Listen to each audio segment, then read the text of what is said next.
چلا کے ہاتھوں میں چھالے پڑ گئے ہیں۔ حضور علیہ السلام فرماتے ہیں میری بیٹی اگر یہ تم صبر کر لے، برداشت کر لے، یہ تکلیف برداشت کر لے، تجھے ایک نسخہ بتاتا ہوں جو ان ساری چیزوں سے بلند ہوگا۔ ابا جی بتائیے، فرمایا 33 مرتبہ سبحان اللہ، 33 مرتبہ الحمدللہ، 33 مرتبہ اللہ اکبر، ایک دفعہ لا الہ الا اللہ محمد الرسول اللہ پڑھ لیا کر۔ فرمایا یہ تیرے غلام سے بھی زیادہ قیمتی ہے، یہ ہے اس کا ثواب ہے، اس کا فائدہ ہے۔ اور سنو ایک نسخہ، سارا دن ہم کام کرتے ہیں، محنت مزدوری کرتے ہیں، مشقت کرتے ہیں، باپ پیغمبر فرماتے ہیں جب کوئی بندہ سوتے وقت یہ تسبیحات فاطمی شام کو سوتے وقت پڑھتا ہے، فرمایا شام کو اس کے پڑھنے کی برکت سے اللہ دن کی ساری تھکاوٹ کو دور کر دیتے ہیں۔ اب کہو سبحان اللہ، بات آئی لا الہ الا اللہ محمد الرسول اللہ، میں نے اور آپ نے یہ کلمہ پڑھا لا الہ الا اللہ محمد الرسول اللہ، یہ کلمہ عام کلمہ نہیں ہے، یہ بڑی اعلیٰ شان والا ہے۔ میرے پیغمبر فرماتے ہیں اگر کوئی 1000 سال کا کافر لا الہ الا اللہ پڑھو چاہ لا الہ الا اللہ محمد الرسول اللہ، فرمایا 1000 سال کا کافر بھی یہ کلمہ پڑھ لے تو جنت کا وارث بن جاتا ہے۔ لا الہ الا اللہ محمد الرسول اللہ۔ بلکہ پیر ذوالفقار نقشبندی نے بڑی کمال کی بات لکھی، کہتے ہیں کہ جب کوئی بندہ اخلاص سے صدق کے دل سے لا الہ الا اللہ کا ورد کرتا ہے، فرمایا اسی وقت ایک فرشتہ زمینوں سے اٹھتا ہے، آسمانوں کی طرف جاتا ہے، دوسرا فرشتہ آسمانوں سے زمین کی طرف آتا ہے، اور دونوں فرشتوں کی راستے میں ملاقات ہوتی ہے۔ آنے والا فرشتہ پوچھتا ہے بھائی کہاں جا رہے ہو؟ جانے والا فرشتہ کہتا ہے اللہ کے ایک بندے نے اخلاص سے صدق کے دل سے سچی نیت سے اللہ کا نام بلند کیا ہے، اللہ کا ذکر بلند کیا ہے، اس کا ثواب اللہ کی دربار میں پہنچانے کے لیے جا رہا ہوں۔ ابھی ثواب پہنچا نہیں، آنے والا فرشتہ کہتا ہے کہ میں اس کی معافی کا اعلان لے کے جا رہا ہوں، اس کی معافی کا اعلان لے کے جا رہا ہوں۔ اس سے بھی آگے چلتے ہیں، یہ جو میں اور آپ کتاب سنتے ہیں پڑھتے رہتے ہیں، جسے دنیا فضائل اعمال کے نام سے یاد کرتی ہے، اس کتاب کے اندر یہ روایت موجود ہے۔ حضور علیہ السلام فرماتے ہیں جب کوئی بندہ لا الہ الا اللہ لا الہ الا اللہ محمد الرسول اللہ کا ورد کرتا ہے، فرمایا اللہ کے عرش کے سامنے ایک ستون ہے، وہ حرکت میں آ جاتا ہے، اس کی حرکت شروع ہو جاتی ہے۔ اللہ پوچھتے ہیں اے ستون تجھے کیا ہو گیا؟ کیوں حرکت بڑھ گئی؟ کیوں تیزی آ گئی؟ تیرے اندر کیوں جوش آ گیا؟ یہ ستون جواب دیتا ہے اے رب کریم فلاں بندے نے آپ کا نام مبارک بلند کیا ہے، ابھی تک اس کی معافی نہیں ہوئی۔ اللہ فرماتے ہیں ٹھہر جا، میں نے اس کی معافی کا اعلان کر دیا ہے۔ یہ ہے لا الہ الا اللہ محمد الرسول اللہ۔ حضرت موسیٰ علیہ نبی جنا علیہ السلام اللہ کے سامنے عرض کرتے ہیں اے رب کریم مجھے کوئی ایسا ذکر بتائے جو سارے اذکار سے بلند ہو، سارے اذکار سے بلند ہو۔ اللہ فرماتے ہیں پڑھا کرو لا الہ الا اللہ، تو سبھی پڑھو چاہا لا الہ الا اللہ محمد الرسول اللہ، پڑھا کرو لا الہ الا اللہ محمد الرسول اللہ۔ حضرت موسیٰ علیہ السلام دوبارہ عرض کرتے ہیں اے رب کریم یہ تو سارے ہی پڑھتے ہیں، تو اس سے اعلیٰ قسم کا مجھے وظیفہ بتاؤ۔ اللہ پھر فرماتے ہیں یہی پڑھو، پھر فرماتے ہیں یہی پڑھو۔ جب یہ ساری چیزیں کہنے کے باوجود حضرت موسیٰ علیہ السلام بار بار اصرار کرتے ہیں، تو اس وقت اللہ کے نبی صلی اللہ علیہ وسلم فرماتے ہیں کہ اس کلمے کی کتنی فضیلت ہے۔ فرمایا ایک پلڑے کے اندر زمین اور آسمانوں کو رکھو، چرندوں پرندوں کو رکھو، نوری اور ناری کو رکھو، عرشی اور فرشی کو رکھو، پوری کائنات کو رکھو، سب کچھ ایک پلڑے میں رکھو، دوسرے پلڑے میں لا الہ الا اللہ محمد الرسول اللہ رکھو۔ فرمایا عقیدہ یہ ہے، سوچ یہ ہے، خیال یہ ہے، یہ ساری چیزیں کم ہیں، کلمے کا ثواب اس سے بھی بلند ہے۔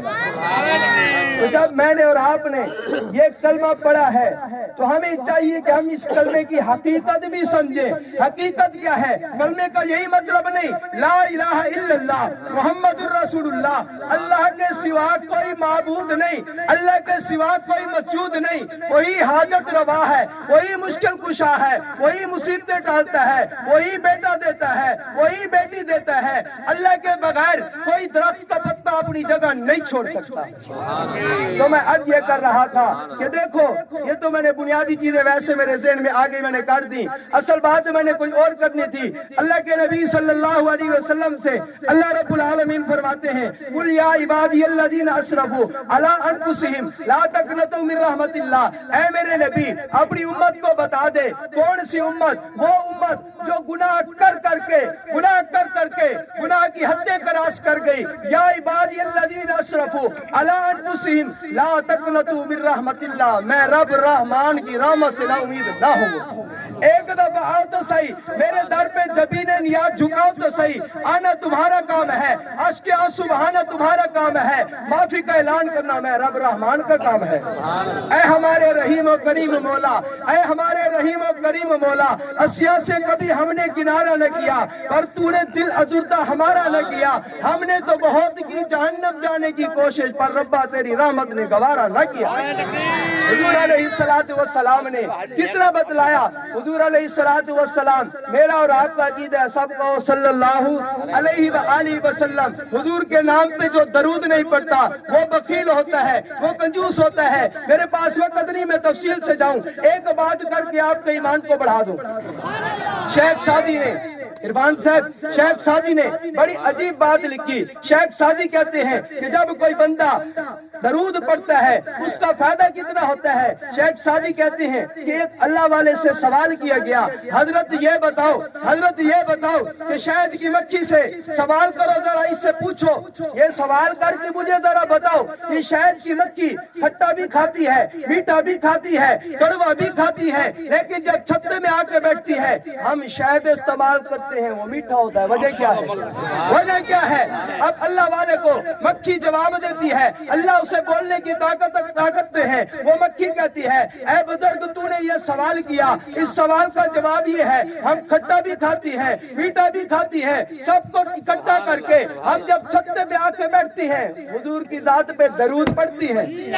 حضور کی ذات پہ درود پڑھتی ہیں. درود کا فائدہ یہ ہوتا ہے, فرمایا اے درود پڑھنے کی برکت سے اللہ اس کھٹے کو بھی میٹھے میں تبدیل کر دیتا ہے. تو اس لیے جب کبھی بھی محفل میں حضور کا نام آئے تو کہہ دیا کرو صلی اللہ علیہ وآلہ وسلم, من صلی علیہ مرتن صلی اللہ علیہ عشر مرات. جو بندہ ایک دفعہ حضور پہ درود پڑھتا ہے اللہ کی رحمت 10 مرتبہ برستی ہے. اب تو صلی اللہ علیہ وآلہ وسلم. تو میں عرض یہ کر رہا تھا, اللہ کے نبی صلی اللہ علیہ وآلہ وسلم سے اعلان کرایا جا رہا ہے, اے محبوب, لوگوں میں اعلان کر دے, جو لوگ گناہ کر کے حدیں کراس کر کے, ان کو کہو میرے سامنے آئے, مجھے آ کے منائے. ان کے آنے میں دیر ہے, میرے معاف کرنے میں کوئی دیر نہیں ہے. بنی اسرائیل کے زمانے کا واقعہ ہمارے سامنے ہے. حضور فرماتے ہیں, بنی اسرائیل کے زمانے میں ایک بندہ رہا کرتا تھا, پوری زندگی اس نے گناہ کیے, اللہ کی نافرمانی کی, اللہ کو ناراض کرتا رہا.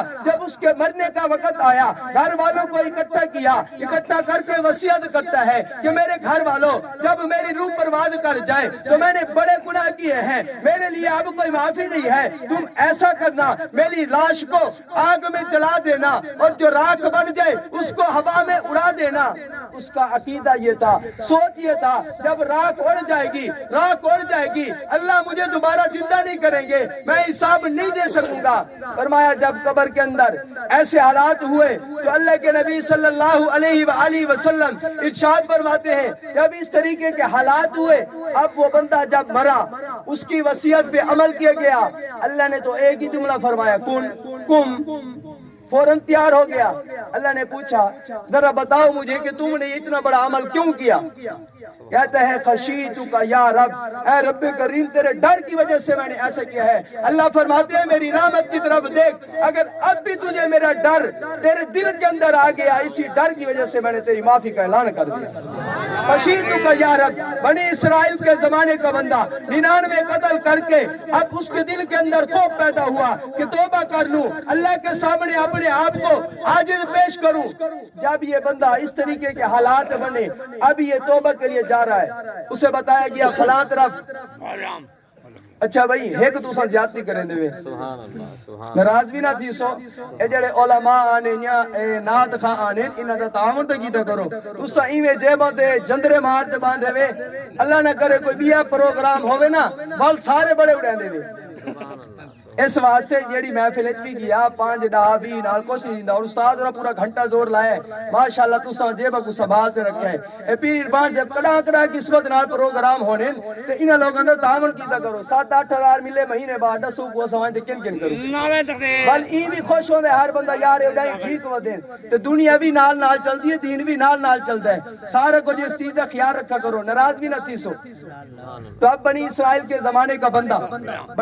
کے زمانے کا بندہ توبہ کی نیت سے جا رہا ہے جب اسے بتایا گیا راستے کے اندر ایک بندہ ملتا ہے وہ کہتے ہیں کہ جی کہاں جا رہے ہو کہتے ہیں کہ توبہ کا ارادہ ہے کہتے ہیں کہ 99 بندے تو نے قتل کیے اللہ کی رحمت سے اس کو ڈرا رہا تھا کہ اللہ کی رحمت تیرے کیا کرے گی اب وہ کہتا ہے کہ جی تو نے 99 بندے قتل کیے تو کیسے پہنچ سکتا ہے تیری کیسے معافی ہو سکتی ہے وہ کہتا ہے کہ چلو 99 تھے اب 100 پورے کرتا ہوں اس کو بھی قتل کر دیا واپس چلا گیا کئی دن گزرے پھر اس کے دل کے اندر خیال آیا اب جو ارادے سے آیا تھا سچے دل سے آیا تھا کہتے ہیں کہ راستے کے اندر اس کی وفات ہو گئی جب وفات ہوئی اب عذاب والے فرشتے بھی آ گئے اللہ کی رحمت والے فرشتے بھی آ گئے جب دونوں فرشتے جمع ہوئے وہ کہتے ہیں ہم لے جائیں گے وہ کہتے ہیں ہم لے جائیں گے اللہ نے فرمایا میرے فرشتوں تمہیں جھگڑا کرنے کی ضرورت نہیں ہے تمہیں پریشان ہونے کی ضرورت نہیں ہے تم ایسا کرو زمین کو ماپنا شروع کرو جس طرف زمین تھوڑی ہوگی وہی فرشتے اس کو لے جائیں گے کہتے ہیں کہ جب زمین کو ناپا گیا تو زمین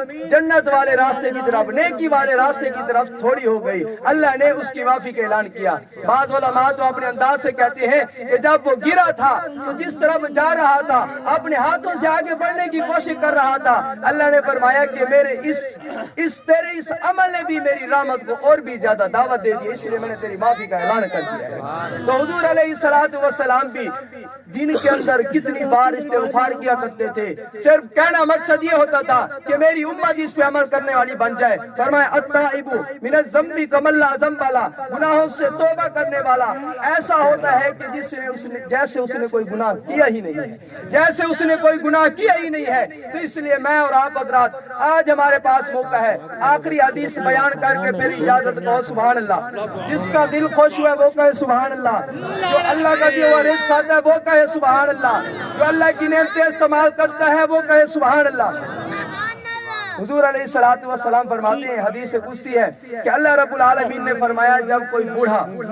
سفید بالوں والا میری دربار کے اندر آتا ہے اور بوڑھا کیسا ہے کہ اس نے پوری زندگی میری نافرمانی کی اس کی زندگی میں ایک بھی سجدہ نہیں ہے وجہ کیا تھی دولت اس کے پاس تھی اولاد اس کی جوان تھی معاشرے میں اس کا ایک مقام اور سٹیٹس تھا سارے لوگ اس کی عزت اور احترام کیا کرتے تھے فرمایا دنیا کے اندر تو اس طریقے کے حالات ہوئے لیکن کرتے کراتے یہ ہوا اب زندگی کی شام ہو گئی اس کا دماغ شل ہو گیا اس کی کمر جھک گئی ہاتھ کانپنے لگے پاؤں لرزنے لگے اللہ فرماتے ہیں یہ بندہ میرے سامنے آتا ہے آ کے ہاتھ اٹھاتا ہے اور آ کے کہتا ہے تنگ دستی کے جو عالم میں گھبراتا ہوں اور درے غیر پہ جاتے ہوئے میں شرماتا ہوں ہاتھ پھیلانے میں مجھ محتاج کو غیرت کیسی شرم اتنی ہے کہ ربا بندہ تیرا کہلاتا ہوں اللہ فرماتے ہیں جب یہ بندہ میرے سامنے آ کر کے ہاتھوں کو اٹھاتا ہے میرے سامنے جبین نیاز جھکاتا ہے میں رب کی رحمت کو جوش آتا ہے میں رب کی رحمت کو جوش آتا ہے اللہ کے نبی ایسے بندوں کو بتا دیں کہ سفید بالوں والا میرے سامنے آئے اور اس کی میں معافی کا اعلان نہ کروں میری رحمت یہ گوارا نہیں کرتی فرمایا جس طریقے سے نافرمان بیٹا سال ہا سال بعد گھر آتا ہے سال ہا سال بعد